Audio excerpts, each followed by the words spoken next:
Bueno, pues nos da muchísimo gusto estar aquí en el puerto de Veracruz, que es parte fundamental de la historia de México. Ya terminamos la reunión de seguridad que celebramos todos los días de 6 a 7 de la mañana, de lunes a viernes, y vamos a informar sobre cómo está la situación de seguridad, la incidencia delictiva en Veracruz. Estamos satisfechos, aun cuando tenemos que seguir trabajando para concluir la obra de transformación emprendida en Veracruz y en el país. Se ha avanzado mucho en el estado de Veracruz, tanto en programas para el bienestar de la gente como en obras públicas, inversiones. Y todo esto pues se refleja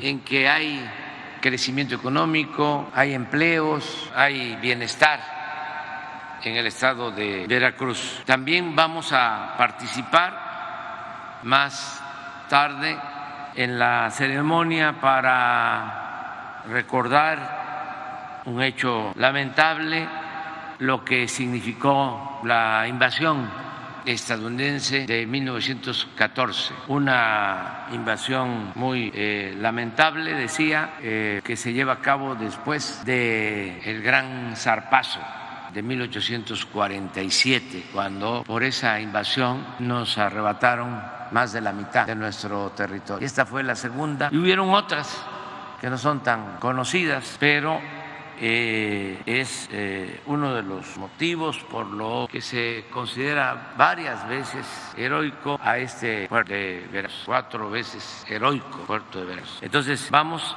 a darle la palabra al gobernador Cuitlahua García. Estamos también muy contentos de estar aquí acompañado del gobernador y sobre todo muy satisfechos por el trabajo que está haciendo el gobernador en Veracruz. Desde luego hay cuestionamientos, hay críticas, eso es parte consustancial de la democracia, pero pues es como de la tierra al cielo la diferencia de lo que eran los gobernadores de antes aquí en Veracruz y lo que padecían mis paisanos y lo que representa el gobierno de Cuitlahua García. Hay pero muchísima diferencia. No voy a hacer aquí el relato que ya ustedes conocen muy bien, de cómo se padeció de gobernadores mediocres y ladrones. Y ahora no es el caso, afortunadamente. Para hablar con claridad, ¿no? Como nos gusta a los veracruzanos, a los de la cuenca del Papaloapan, a Jarocho. Entonces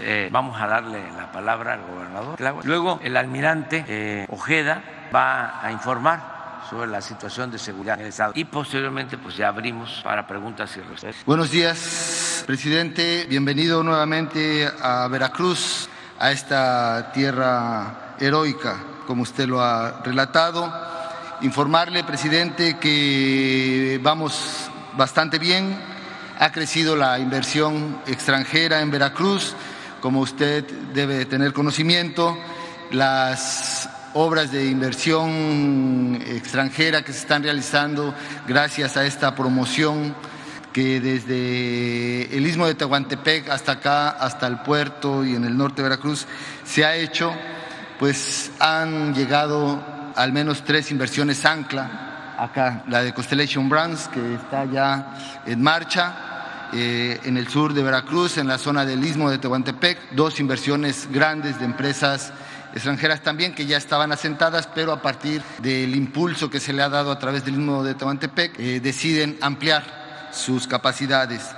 También esto ha permitido, presidente, que vayamos mejorando en temas de seguridad, es decir, no es solamente la acción de policial, sino también el hecho de que vamos mejorando económicamente en Veracruz, las personas van teniendo mayor bienestar. Comentarle que ya aquí en Veracruz se superaron desde el año pasado los más de 2 millones de beneficiarios de algún programa federal. Decirle también, presidente, como ha sido de su interés, informarle a la opinión pública la situación que guarda la Torre Centro de Veracruz, esta obra que sin los permisos correspondientes de cualquier tipo de obra requiere, han librado, por decirlo de alguna manera, algunas acciones que hemos interpuesto contra esa construcción. Hemos promovido 7 juicios en contra de esta construcción, pero lamentablemente 2 jueces federales en su actuación, pensamos, han encubierto un hecho ilegal a todas luces, a través de conceder el amparo a los dueños de la torre. El primero es el juez de la Medina, Mario de la Medina Soto, quien otorgó la suspensión definitiva por orden del tribunal colegiado. Juez, aunque posteriormente se excusó por ser familiar directo de uno de los dueños de esta Torre Centro, aún así tuvo actuación, por lo cual también nosotros solicitamos al Consejo de la Judicatura revisara el caso.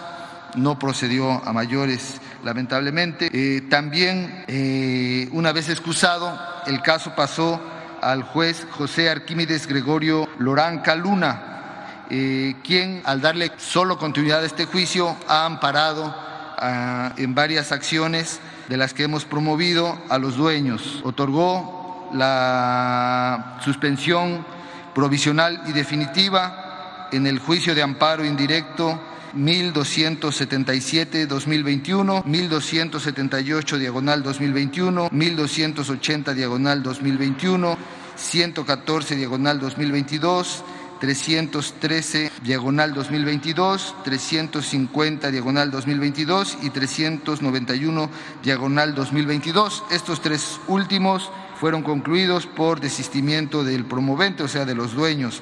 Sin embargo, al quedar activos los primeros 4, con sentencia de suspensión provisional y definitiva, se queda sin efecto todas las acciones que se han realizado, principalmente porque esta obra no tiene o ha incumplido los dictámenes de protección civil y de cambio de uso de suelo. Ninguna obra en ningún lado de este país puede realizarse si no se tienen estos 2 dictámenes. Sin embargo, en este hecho, como podemos ver en las gráficas, la obra se encuentra prácticamente concluida y los jueces, en lugar de observar que se han construido de manera totalmente ilegal, han otorgado los amparos. Por lo cual, presidente, quiero aquí, delante de la opinión pública, de la prensa, de la gente que nos está viendo, decirle que vamos a proceder con la denuncia contra el juez José Arquímedes Gregorio Loranca Luna, en virtud de que consideramos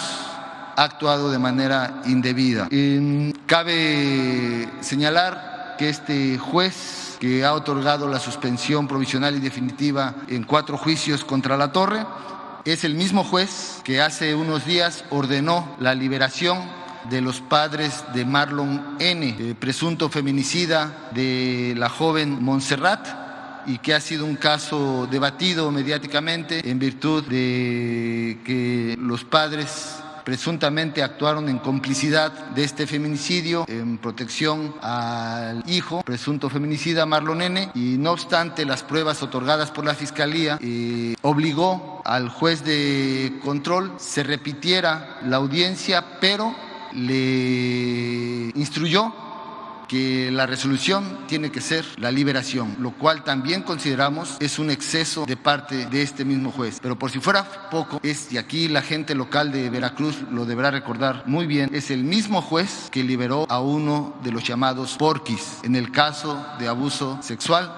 a una menor. Si este juez en estas 3 actuaciones pensamos indebidas, debe ser ya señalado, investigado por sus actuaciones por el Consejo de la Judicatura Federal. Por lo tanto, en esta última nosotros pensamos tener la razón de una presunta mala actuación del juez, por lo que procedemos a su denuncia. Gracias. Con su permiso, señor presidente, vamos a darles el informe de seguridad aquí en el estado de Veracruz.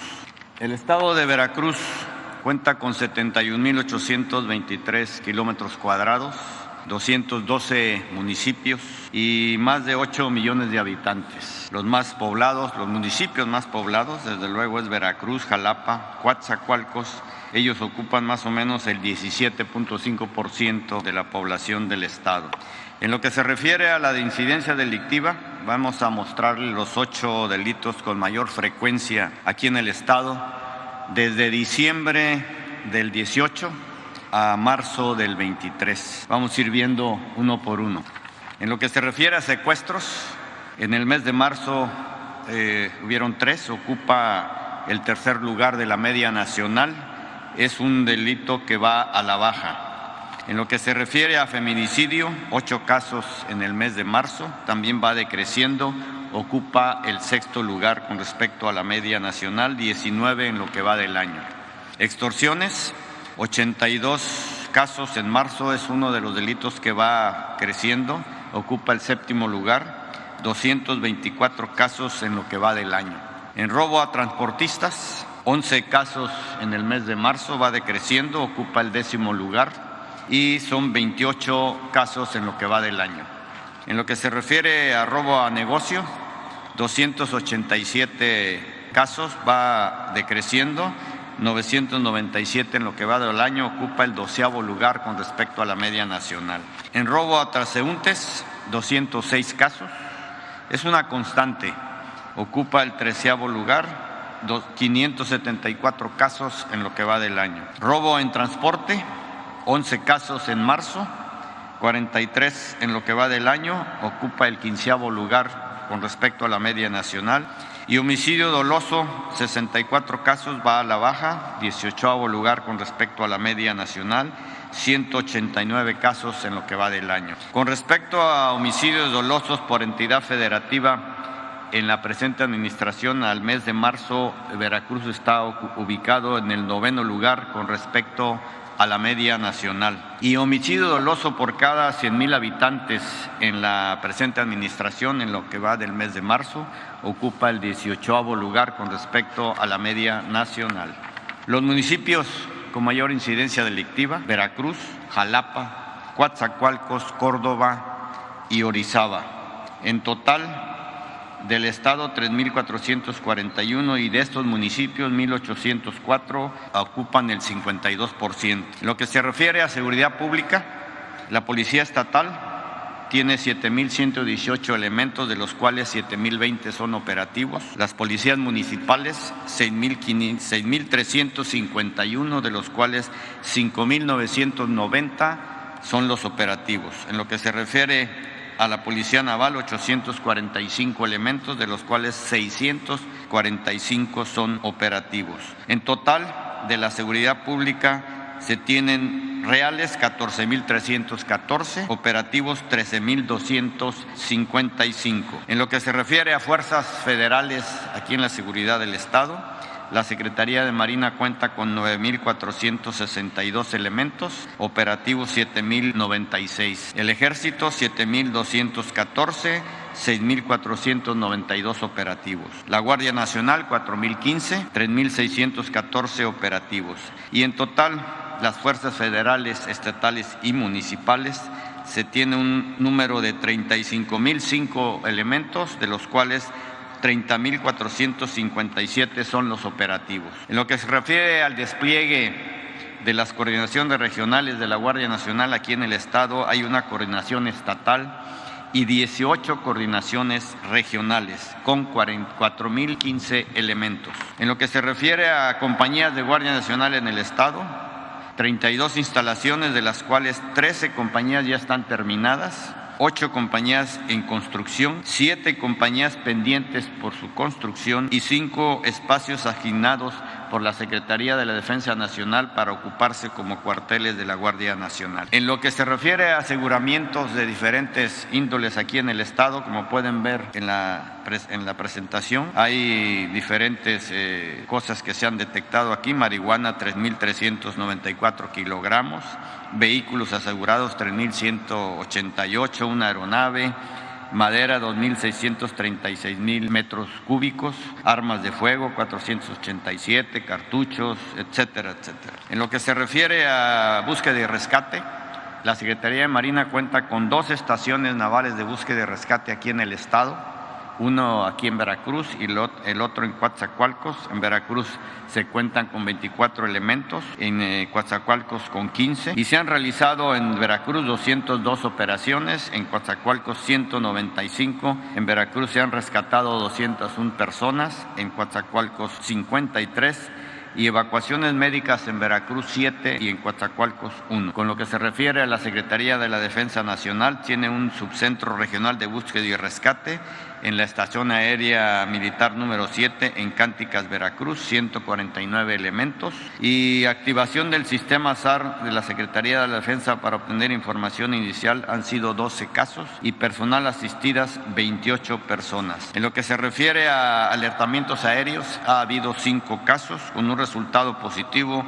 una avioneta asegurada. En lo que se refiere a Plan Marina, Plan DN3E y Plan de la Guardia Nacional, se han dado 426 eventos, personas beneficiadas 127.421, lluvias severas se han atendido 128, incendios forestales 167, incendios urbanos 50, explosiones 6, accidentes ferroviarios 3, accidentes aéreos 2, amenaza de bomba 2, huracanes se han atendido en un caso, frente frío 1, deslaves 13, accidentes vehiculares 26, derrames de sustancias químicas 27.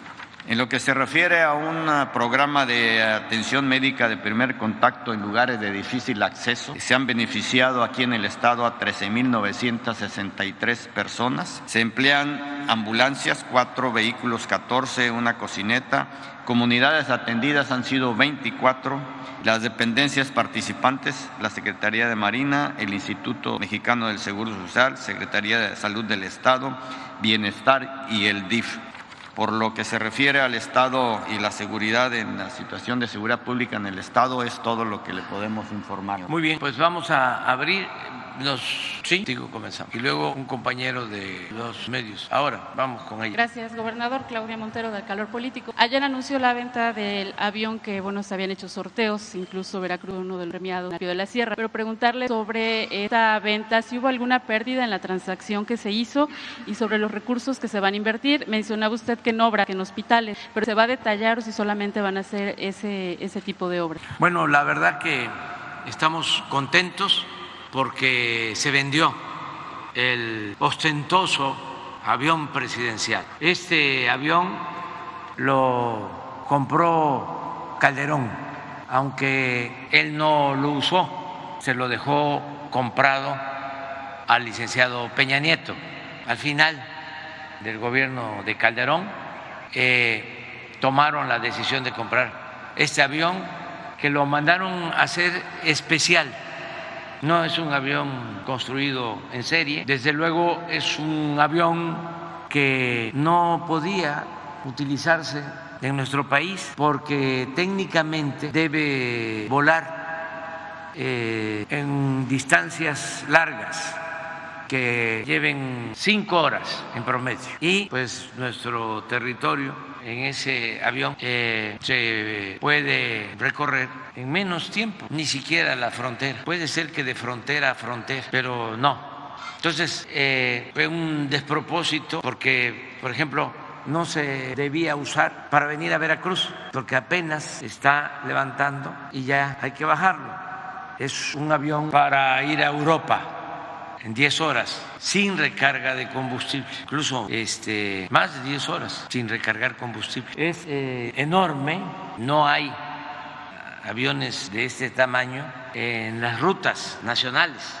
Aeroméxico no usa un avión así para sus viajes al interior del país, ni Viva Aerobús, ni ninguna línea. Costó muchísimo porque es un avión muy lujoso. Miren nada más sus interiores. En una situación normal es para 240 pasajeros, pero lo adaptaron para 80, para que las sillas sean amplias. Esas son de segunda o de tercera. ¿Por qué no ponen las de primera? Miren, ese es un despacho. A ver, esta es otra. A ver si no tienes ahí la de la alcoba. Tiene un departamento adentro. Vamos por parte. Ya no quisieran que yo hablara de esto.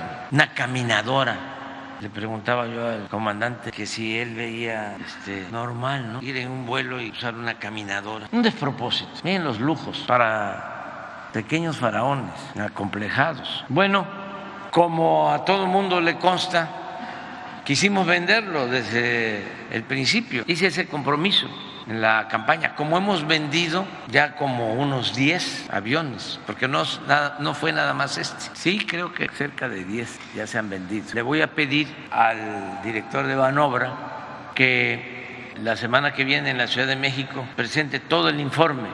Entonces, no había clientes. Se lo ofrecí al presidente Trump, se lo ofrecí al presidente Biden, se lo ofrecimos a la vicepresidenta Kamala Harris. Se reía nada más cuando le explicaba yo cómo era el avión. Como también les consta, lo rifamos, ya le sacamos algunos fondos que se usaron para la construcción de escuelas, de centros de salud, pero nos quedaba el avión hasta que un gobierno de Asia Central, Tayikistán, el país de Tayikistán se interesó y cuidamos el acuerdo, porque pues como tenemos tantos, no tantos, pero sí algunos adversarios, no quisimos decir nada. Se hicieron los avalúos y aceptaron comprar el avión. Se hizo un avalúo en el gobierno, en Hacienda, y pagaron 1.658 millones al instituto para devolverle al pueblo lo robado, y ya entregaron todo el dinero. Por eso también no podíamos decir nada hasta que se contara con todo el dinero. Ya se tiene y fue de acuerdo al avalúo. Una de las preocupaciones, porque teníamos varias, es de que el avión pues se fue depreciando en la medida de que fue pasando el tiempo. Ayer hablaba yo de que estábamos como los nuevos ricos que compran un yate o un avión así y están contentos cuando lo estrenan y luego vuelven a estar contentos cuando lo venden. Entonces, cada día pues se depreciaba y tuvo también una falla de origen en la fabricación que salió desde el primer avalúo y eso le bajó el precio y fue creciendo también ese desperfecto. Pero bueno, el último avalúo que se realizó fue de 1.658 millones. Se atrevieron a ponerle el nombre de José María Morelos y Pavón, imagínense, cuando Morelos luchó por la igualdad. Decía Morelos que se modere la indigencia y la opulencia, pero ya se va a ir y el dinero se va a emplear en la construcción de 2 hospitales, uno en la montaña de Guerrero, en Tlapa, que es la zona más pobre de México. Ahí se va a construir un hospital de 80 camas. Ahí se está haciendo también un hospital para atender a niños, a niñas con discapacidad. Pero este hospital general se necesita, porque el hospital que hay en Tlapa tiene ya cerca de 50 años y está en muy mal estado. Va a ser un hospital nuevo. Los 2 hospitales los va a construir la Secretaría de la Defensa a través de los ingenieros militares. En caso de Tlapa, para no tener que tirar el que está, se va a ubicar el nuevo hospital en un terreno que tiene la Secretaría de la Defensa de alrededor de 60 hectáreas para que quede bien ubicado. El otro hospital se va a construir en Tuxtepec, Oaxaca, y esto también va a ayudar a Veracruz porque es en la cuenca del Papaloapan, está en los límites de Oaxaca y Veracruz, y es una zona también muy pobre. Ahí está el histórico Valle Nacional, donde llevaban a los esclavos en la época de Porfirio Díaz, y es una región, todo lo que es la cuenca del Papaloapan, Tuxtepec, que necesita de atención. Ahí ya se tiene el terreno, el presidente municipal, el gobierno de Tuxtepec ya ofreció el terreno, de modo que vamos a empezar a construir pronto los 2 hospitales, también ese de 80 camas con especialidades, y vamos a inaugurar los 2 hospitales antes de septiembre del año próximo, equipados y con médicos y con especialistas y con medicinas suficientes. Entonces ya salimos de este pendiente que teníamos. Desde luego hay algunos que no les gusta, pero la mayoría de la gente está contenta, porque además es algo que no se debe repetir. Imagínense, con tanta pobreza, un avión así tiene un poco más de 10 años y estuve sacando cuentas sobre las horas de vuelo, creo que fueron 7 días sumados, 7 o 70, creo que 70. Y tenerlo era un gasto de millones de pesos el mantenimiento. Había que llevarlo a Estados Unidos 2 o 3 veces al año, más los intereses que se pagaban por la renta, porque fue una operación de ese tipo, financiera, también onerosa. Ojalá y esto nunca, jamás vuelva a pasar, porque era lo que predominaba, la fantochería, la prepotencia. Usaban helicópteros también, modernos. Me acuerdo que compraron 6 aviones, no como este, jets pequeños, en el gobierno anterior, y 6 helicópteros. Y usaban los helicópteros hasta para ir a jugar golf. Entonces todo eso ya se terminó. Y solo algunos medios de información denunciaban eso. La mayoría, como el Reforma, el PAN, el boletín del conservadurismo, el Reforma, silencio. Entonces, ¿cómo va el Reforma a denunciar estas cosas si ellos se hicieron fuertes con Salinas de Gortari? Ese periódico comenzó con Salinas y es un edificio grandote, que no grandioso, pero sí versallesco, construido en la época de Salinas. Entonces ellos no decían nada. Ahora todo en contra, pero las cosas ya están cambiando. Entonces es la información. Vamos a seguir detallando los informes sobre la venta del avión, creo que a mediados de la semana que viene, porque hay muchas cosas que tienen que informarse, que la gente sepa de cómo se vendió este avión. Y en otro tema, presidente, me gustaría saber su opinión con respecto a lo que mencionó ya el gobernador del estado, la Torre Centro, una petición que hizo usted hace más de un año. Sin embargo, pues ya comentó el tema de los jueces. La torre terminó de construirse, se generó un accidente y continúa. ¿Qué se puede hacer o qué medida pudieran tomar desde el gobierno federal? Pues yo creo que está muy bien lo que está planteando el gobernador, nosotros lo apoyamos. Nada más que no debe de presentarse la denuncia al Consejo de la Judicatura, porque ahí no hacen nada.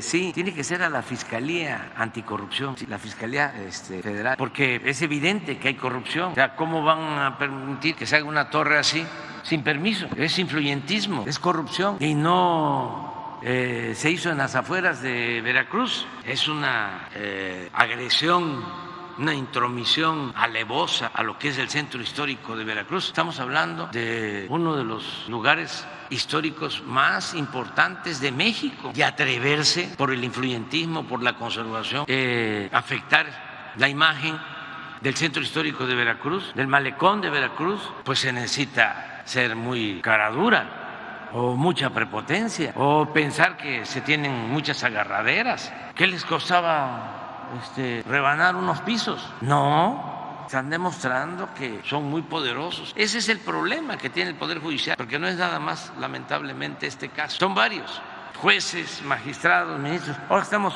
viendo, hoy analizamos lo del castigo a los que roban combustible, a los que se dedican al huachicol.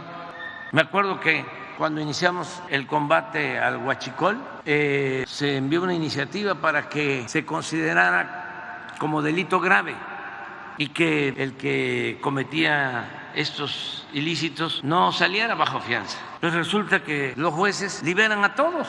Creo que hay 1 o 2% de todos los casos sujetos a proceso por la corrupción en el Poder Judicial. Entonces hay que seguir luchando y denunciando, y está muy bien la decisión del gobernador y nosotros vamos a apoyarlo, porque sí es, mire, este es el faro. Aquí despachó Venustiano Carranza cuando la revolución, aquí se expidió la ley agraria del 6 de enero de 1915, es un edificio emblemático, y atrás el adefesio ese, como monumento al influyentismo, a la corrupción. Hay que procurar que lo mochen. Si estos conservadores se atrevieron a mochar el águila, no se va a poder mochar la defecio. Y es influyentismo, pero puro. Sería bueno que se hiciera una narración del caso. ¿Quiénes gobernaban en Veracruz, en el gobierno municipal? ¿Sí? Su vinculación del juez, esto que hablabas con el señor Medina, ¿no tenía que ver con Medina Mora? No, es que es otro, pero hay que ver, ¿sí? Y luego este nuevo juez, con los otros casos donde ha dejado en libertad a presuntos delincuentes. Es importante el tema, pero en fin, de México, ¿tú eres Veracruz? ¿De Veracruz? De la República de Veracruz también. Muchas gracias.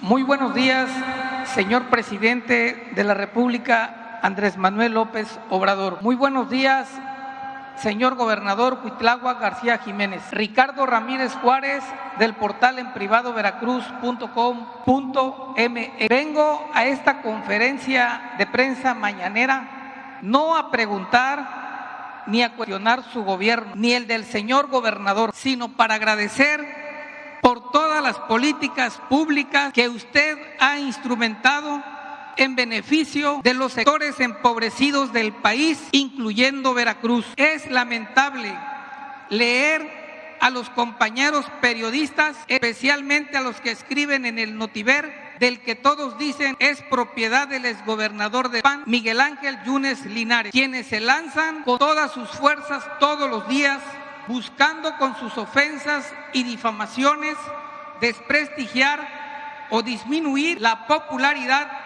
de su gobierno, inspirados en la frase de que cuando la calumnia no mancha, tizna, y también contra el gobernador Cuitláhuac. Sin embargo, aunque no lo quieran aceptar y menos difundir, la dispersión millonaria de recursos federales tan solo en Veracruz alcanza un total de 2.820.683 personas beneficiadas con un monto de 67.170.726.407 pesos del ejercicio 2022. Beneficiarios y montos de los programas sociales que incluyen adultos mayores, estudiantes de preparatoria, niños con discapacidad, jóvenes construyendo el futuro y campesinos del programa Sembrando Vida, entre otros. En esta conferencia de prensa mañanera que usted ha ofrecido en esta ciudad de Veracruz en otras ocasiones, también han venido compañeros periodistas enviados obviamente por los adversarios políticos del gobierno de la Cuarta Transformación que usted dignamente encabeza, que son los mismos que perdieron la gubernatura el 1 de julio del 2018 gracias al apoyo masivo del pueblo veracruzano, y son el mismo grupo de mafiosos que se encuentran atrás de esta construcción de la torre. Estos mismos compañeros han venido a querer tratar de cuestionar el trabajo del gobernador Cuitláhuac, y como esto nadie lo quiere reconocer públicamente, menos el Notiver, se tiene que decir en esta conferencia de prensa y ante usted, señor presidente, que hoy Veracruz goza de cabal salud financiera, donde se practica su ejemplo a nivel nacional de luchar contra la corrupción, de eliminar los lujos y los derroches, de la disminución notable de los salarios y de la contención del gasto público, gracias a la ley de austeridad creada por el gobernador Cuitláhuac. Ley que no solo fue promulgada, sino que ha provocado una disminución notable a la deuda pública por un monto de 13,000 millones de pesos. Disciplina financiera aplicada desde la Subsecretaría de Finanzas y Administración de la CEFIPLAN a cargo de Eleazar Guerrero Pérez. Ahorros millonarios del gobernador Cuitláhuac que se han traducido en miles de cuartos habitación y casas completas para familias ubicadas en las zonas marginadas de Veracruz, que han sido construidas con recursos de la Comisión Nacional de Vivienda del Gobierno Federal y el Instituto Veracruzano de la Vivienda, centros de salud y hospitales construidos y otros terminados luego de más de 6 años de abandono, como el de Perote, entre tantas obras realizadas por esta administración estatal. También se le tiene que agradecer, señor presidente de la República, en esta conferencia de prensa mañanera, el haber instruido la eliminación de la caseta de Fortín de las Flores, que fue un reclamo ciudadano que llevó ante usted el gobernador Cuitláhuac y los senadores Gloria Sánchez Hernández y Ernesto Pérez Astorga, aunque ahora esta exitosa gestión se la quiere adjudicar el diputado federal plurinominal de Morena, Sergio Gutiérrez Luna, quien anda igual que el senador del PAN, Yulen Rementería del Puerto, buscando ser candidato a gobernador en el 2024, a pesar de su notable desarraigo, utilizando, como usted lo dijo en su conferencia mañanera del pasado miércoles, con cualquier disparate. A nombre de los miles de beneficiarios de los cuartos habitación y casas completas y de los 2.820.000 personas a quienes se les ha beneficiado con 67.177 millones correspondiente al ejercicio 2022, que es un mundo inmenso de dinero que olímpicamente se gastaban en insultantes derroches y lujos extravagantes como el avión presidencial del expresidente Enrique Peña Nieto y que su gobierno acaba de vender en asquerosos robos y desvíos millonarios a cuentas bancarias de particulares de los gobiernos federales y estatales del PRI y del PAN.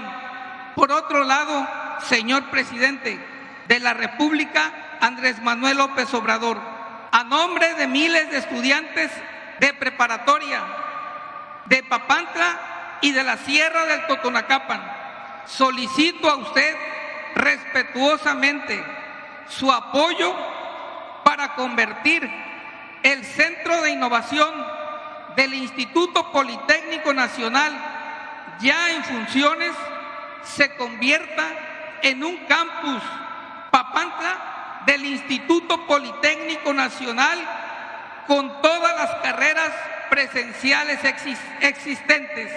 Hay varios edificios construidos, hay 25 hectáreas, hay una carretera de concreto hidráulico y un moderno puente nuevo para acceder.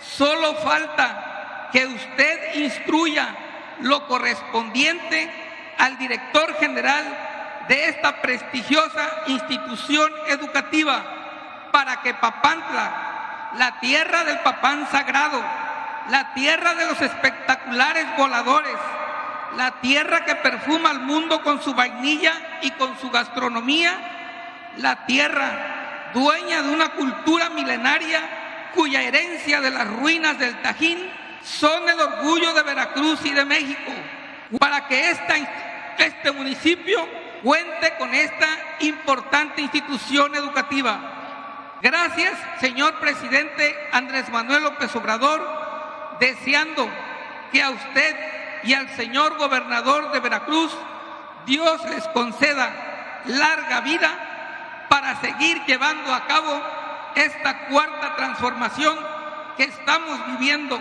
en todo el país, gracias a usted.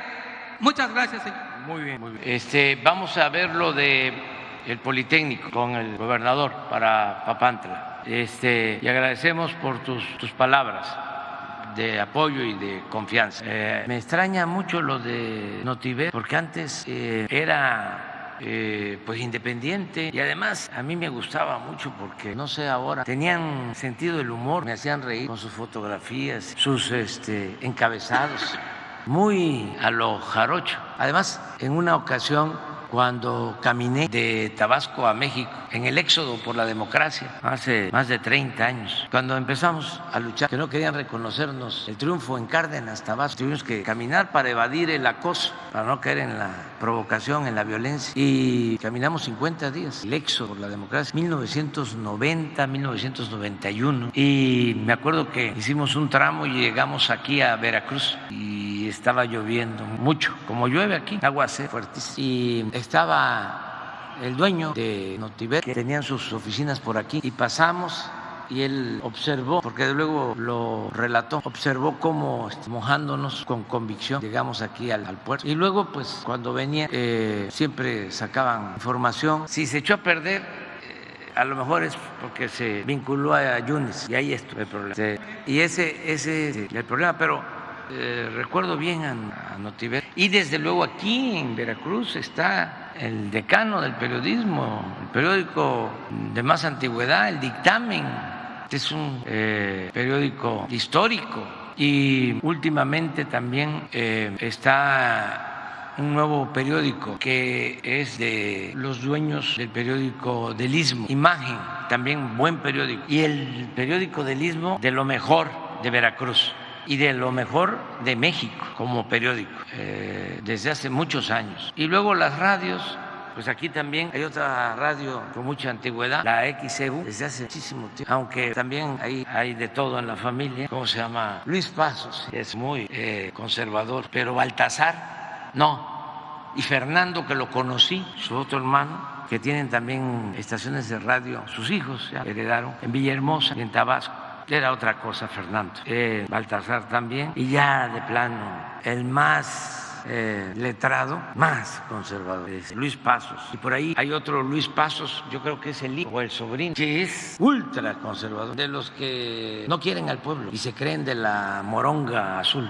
Pero eso es Veracruz, y solo Veracruz es bello. A ver, ya van dos, Veracruz. Luego vas tú, y ustedes dos. Presidente, gracias. Preguntarle si nos pudiera hablar de cómo se va a dar el traspaso de la Guardia Nacional a la Secretaría de Seguridad. No sé si el secretario de la Defensa o la Secretaría de Seguridad hablarnos de este plazo que se ha dado para que sea en enero del próximo año. Pues yo se los contesto. La Corte actuó mal. 8 ministros resolvieron con criterio político, no con criterio jurídico, y no les importó el daño que pueden ocasionar al impedir que la Guardia Nacional dependa de la Secretaría de la Defensa, porque lo que resuelven es que la Guardia Nacional continúe como estaba la Policía Federal de los tiempos de Calderón y de García Luna, esa corporación que se corrompió por completo, por entero, porque se creó esa Policía Federal sin disciplina, sin profesionalismo, sin mística, sin honestidad, y empezó a ser manejada por jóvenes en ese entonces ambiciosos, sin principios, sin ideales, y miren en lo que terminó. Se olvida de que durante el gobierno de Calderón, y hay que seguirlo diciendo, hubo un narcoestado. La seguridad pública estaba en manos de la delincuencia, y hay que subrayar, de la delincuencia organizada y de la delincuencia de cuello blanco. Imagínense que el secretario de Seguridad está siendo juzgado en Estados Unidos por narcotráfico, por asociación delictuosa, y no tomaron en cuenta eso los ministros, esgrimiendo de que la ley es la ley, puro choro mareador, cuando lo que buscan es que no se consolide la Guardia Nacional. Vamos nosotros a seguir fortaleciendo la Guardia Nacional para los jóvenes. Cuando crearon la Policía Federal, en la época de Zedillo, empezaron a incorporar a estos jóvenes ambiciosos en los cargos de dirección. Luego con Fox sucedió lo mismo. ¿De dónde salían estos jóvenes ambiciosos? Del CISEN, del órgano de espionaje, que venía de tiempo atrás, pero lo reformó, entre comillas, Salinas. Y de ahí salieron cosas de lo más oscuras de ese grupo del CISEN, que llevaban a cabo operaciones violatorias a los derechos humanos y espionaje. Entonces ahí se fueron formando todos ellos. De ahí salió García Luna y luego Fox le creó un organismo supuestamente para enfrentar a la delincuencia organizada. ¿Cómo se llama? La AFI, Agencia Federal de Investigación, como la CIA mexicana. Y luego lo nombra secretario de Seguridad Calderón cuando se declara la guerra. Pero no olvidemos que hubieron muchísimos muertos, desaparecidos en ese entonces. Y ahora se sabe de que García Luna estaba al servicio de la delincuencia. Hay dos notas que llaman la atención. Una de uno de los testigos que dice que cerraban el aeropuerto de la Ciudad de México. La operación la conocían como 3045 o algo así. Y bajaban aviones en el aeropuerto de la ciudad y metían droga. Y otra anécdota de que se vestían de la AFI o de la Policía Federal con uniformes los delincuentes para combatir a otros. Y una vez le dijo uno a un jefe de la delincuencia, un sicario, le dijo: oiga, entonces nosotros trabajamos para García Luna, para Calderón, para el gobierno. No, ellos trabajan para nosotros, que te quede claro. Así estaba. Entonces eso es lo que aprobaron ahora los ministros. Y claro que nosotros no vamos a permitir que la Guardia Nacional caiga en el desorden, en la indisciplina, mucho menos en la corrupción, y que se destruya como sucedió con la Policía Federal, que se pudrió. Entonces, ¿qué vamos a hacer? Vamos a continuar fortaleciendo la Guardia Nacional. Ya son 130,000 elementos. ¿Cuándo? A ver, ¿por qué no pones de favor el plano de Veracruz? ¿Cuándo se habían hecho tantos cuarteles para la Guardia Nacional en Veracruz? ¿Cuántos se hicieron en los 3 gobiernos en que estuvo la Policía Federal? ¿Cuántos cuarteles para la Policía Federal hicieron en el gobierno de Zedillo, en el gobierno de Fox, en el gobierno de Calderón? ¿Dónde están los cuarteles que hicieron para la Policía Federal? Y miren cuántos hemos hecho en todo Veracruz. Cada cuartel 120 elementos, mujeres y hombres, y van a ampliarse. Pues esto es lo que quieren destruir los ministros corruptos de la Corte. No lo vamos a permitir. Además, declaran inconstitucional la ley para que sea la defensa la que tenga el control de la Guardia Nacional. ¿Por qué la defensa? ¿Por qué la Secretaría de Marina? Porque tienen escuelas. O sea, porque usted apuesta a una formación militar, porque ahora también las cosas en la Secretaría de Seguridad no son las mismas. Está Rosa No, pero Isela esto Rodríguez. es civil, o sea, es una rama civil. Vamos, mi pregunta es, ¿por qué ahora que las cosas han cambiado ya no es Genaro García Luna, es la secretaria Rosa Isela? Usted mismo ha dicho, pues es otra cosa, definitivamente, ¿no? Sí, pero no es que me preocupe ahora. Me preocupa, claro, quién manejó esto antes. García Luna. ¿Quién otro?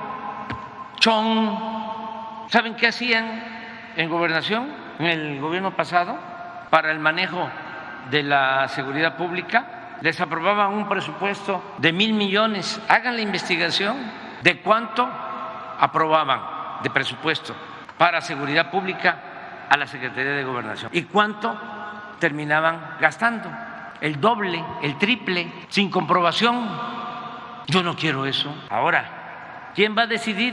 El pueblo. ¿Ustedes creen que nosotros que hemos luchado tanto por la justicia nos vamos a dar por vencidos a la primera? Si estamos acostumbrados a luchar. Cuando se lucha por una causa justa, puede uno tropezarse y caerse, y se tiene uno que levantar y seguir caminando y seguir luchando hasta llegar al propósito que se tiene. ¿Quién nos dejó ese ejemplo? Entre otros, Juárez, que estuvo aquí también proclamando las leyes de reforma, que no enfrentó a los conservadores y luego a los que nos invadieron, a los que fueron a buscar los conservadores para que gobernaran México, convertirnos en una colonia, que trajeron a Maximiliano, los mismos conservadores. La historia es la maestra de la vida.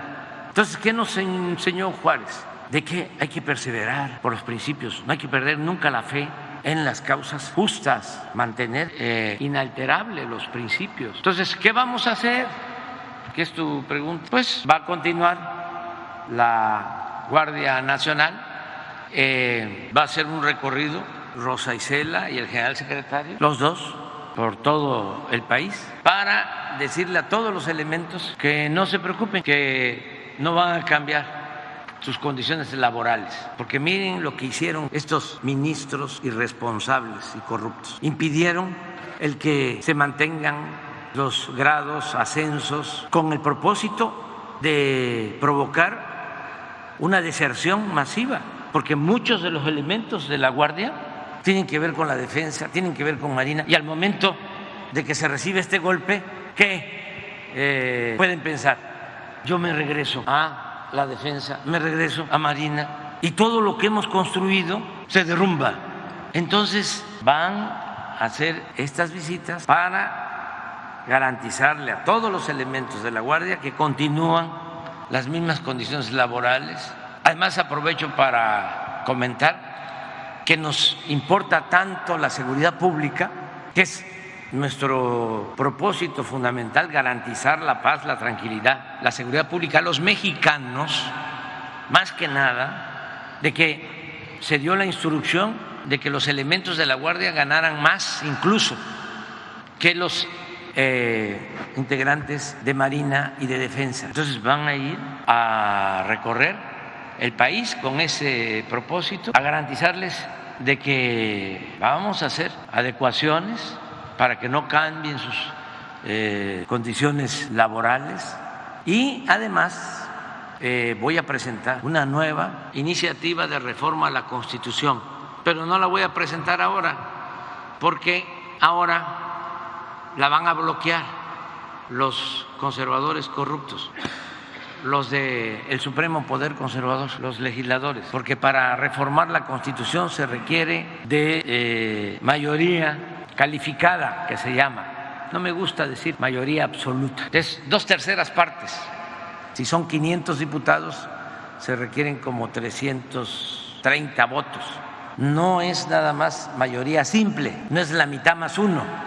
Con eso se puede reformar y se puede aprobar una ley, que fue lo que hicimos. Pero si no hay reforma constitucional, van, como fueron los conservadores, a la Suprema Corte y presentan un recurso que se llama de inconstitucionalidad.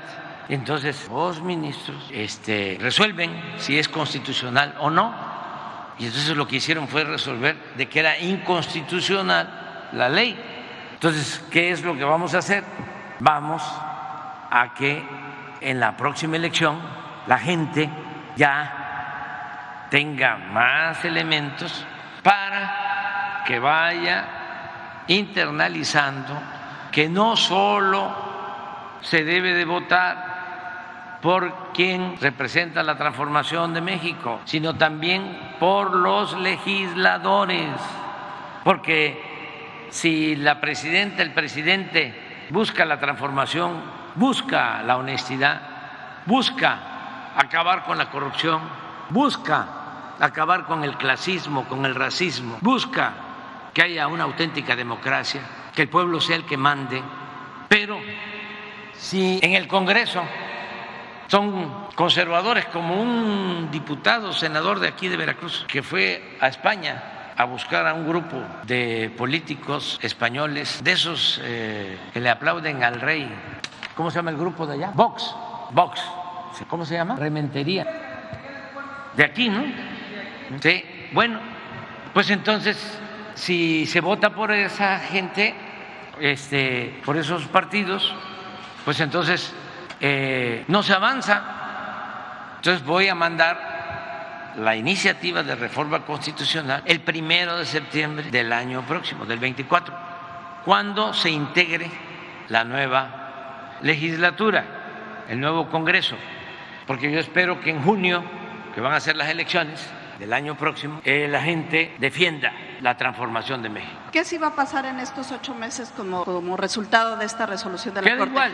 ¿Va a haber nuevos nombramientos de civiles en la Guardia Nacional? No, es que queda igual, es que ¿Qué va a cambiar con la resolución de la Corte? hasta se arrepintieron ayer porque estaban muy prepotentes, ¿no? Pero la gente está en contra de ellos, porque ya no es el tiempo de antes. Pero ¿cómo se acata, digamos, la resolución? No se puede acatar porque entra en vigor hasta enero del año próximo. O sea, en teoría sería un proceso. Se arrepintieron. O sea, en vez de que ordenaran que entrara en vigor de inmediato, empezaron ahí hasta mandándonos a decir que por qué no se negociaba para que entrara en vigor después. No, les dije al secretario de Gobernación y a la secretaria de Seguridad Pública, no, nada de negociación. Eso tiene que ver con la dignidad. Nosotros no hacemos acuerdos en oscurito. ¿Quién mandó ese mensaje? La presidenta y otros ministros. ¿Que entrara en vigor después de enero? Sí, que querían. Les dije, ni les contesten el teléfono, ni les contesten el teléfono. Entonces, porque ayer tenía un desayuno la secretaria de Seguridad Pública con la presidenta de la Corte. Entonces, cuando me enteré... ¿Ahí se lo dijo? Sí, y les dije, no quiero ningún enjuague. Ya no es el tiempo de antes, porque quiero enviar la iniciativa de reforma a la Constitución, porque quiero que sea el pueblo el que decida. No puede ser que una élite corrupta sea la que decida un asunto tan delicado como es la seguridad de la gente. Ya se acabó la política popular, ahora el pueblo manda y nosotros estamos aquí para mandar obedeciendo al pueblo, siempre. Entonces no hay negociaciones como las que se acordaban. Es decir, el desayuno sí se llevó a cabo, sí, y ahí le dio ese mensaje. De ahí empezaron y me fueron a consultar el secretario de Gobernación y la secretaria de Seguridad. Y todavía voy a decir otra cosa, porque esto antes se callaba. Le dijo la presidenta de la Suprema Corte a la secretaria, oye, pero ¿cómo te quejas si tú vas a manejar la Guardia Nacional? Politería ramplona, abriéndole, ¿no?, el apetito para que ambicionara ser ella la que manejara la Guardia Nacional. ¿Qué le contestó? Le dijo, no, es que es un asunto mío.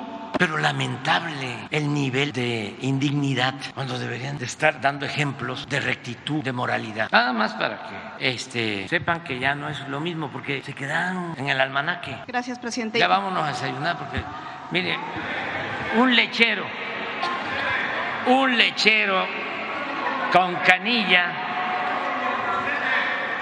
y unas picadas. Sí, ya lo sé, y a ti, Charrito, te estimo mucho. Ahora, terminando ya de desayunar, después del lechero, sí, después del lechero y de las canillas y de las picadas, seguimos hablando. Además, nos vamos a seguir encontrando, paisanos, paisanas. A ver, ¿me van a dejar desayunar, sí o no? Gracias.